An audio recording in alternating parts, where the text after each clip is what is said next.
let's talk about the painting that looks less like art and more like a crime scene.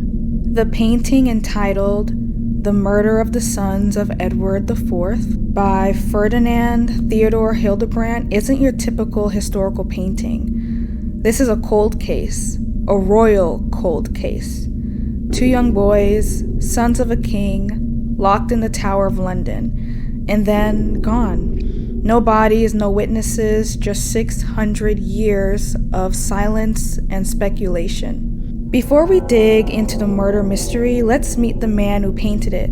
Ferdinand Theodor Hildebrandt was a 19th century German painter with a flair for the unsettling. Born in 1804, he studied under the Dusseldorf School and made a name for himself painting dramatic, almost theatrical moments from history and literature. If something tragic or eerie had happened, odds are Hildebrandt wanted to paint it. He wasn't interested in grand heroicism or pretty landscapes. His paintings live in that awful, breath-holding space right before something terrible happens. And that's exactly what he captured here. So, who are these boys? The one on the left, that's Edward. He's 12. He had just become King of England. Well, technically. His father, Edward IV, had died unexpectedly in 1483. The crown passed to his son, young Edward V. But that coronation never happened. And the boy beside him, that's Richard, Duke of York. He's 9 years old. He's the loyal little brother. He followed Edward into the Tower of London. Both of them promised safety. Instead, they became prisoners. Their uncle, Richard, Duke of Gloucester, was supposed to protect them. Spoiler, he didn't. At first, the boys were seen in the gardens, smiling and playing, then nothing. No more public appearances, no announcements, just silence. And then Parliament did something shady. He declared the boys illegitimate. Conveniently, that removed them from the line of succession. Their uncle, he claimed the throne. Richard, Duke of Gloucester, became King Richard III. After that, the princes were never seen again. There was no trial, no execution, no funeral, just 2 royal boys gone, as if they never existed. And Hildebrandt's painting leaves us suspended in the worst moment.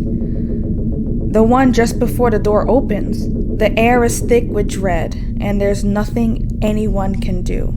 Let's talk suspects, because someone did it, right? First, Richard III, the uncle, the protector who turned king. He had the power, the motive, and the opportunity. But here's what's weird, he never confessed. In fact, the rumors surrounding the boys did major damage to his image. Then we have Henry Stafford, Duke of Buckingham. He was close to Richard, but also ambitious and unpredictable. Some believe he killed the boys to please Richard.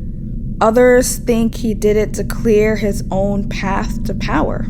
And finally, Henry Tudor, who later became King Henry VII after defeating Richard at Bosworth.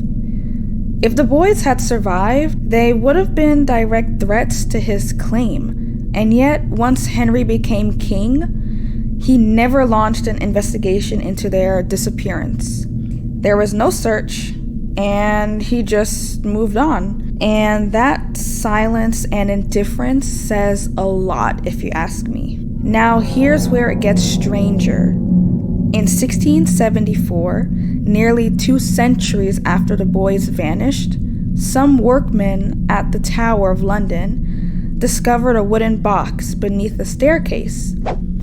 Inside were 2 small skeletons. They were buried at Westminster Abbey with royal honors and labeled as Edward and Richard.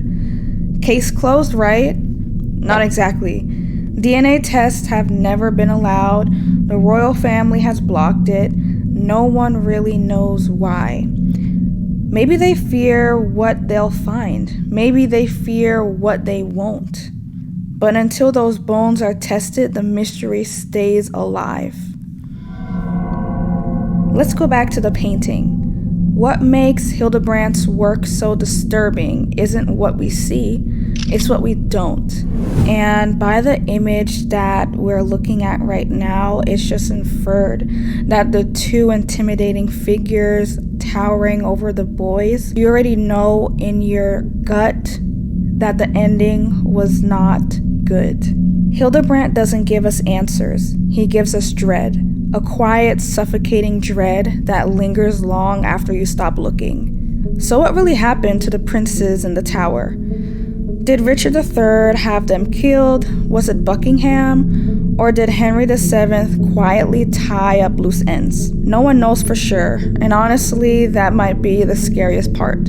Hildebrandt captures a moment that history still can't explain. Not with violence, but with silence, and sometimes that's the loudest story of all.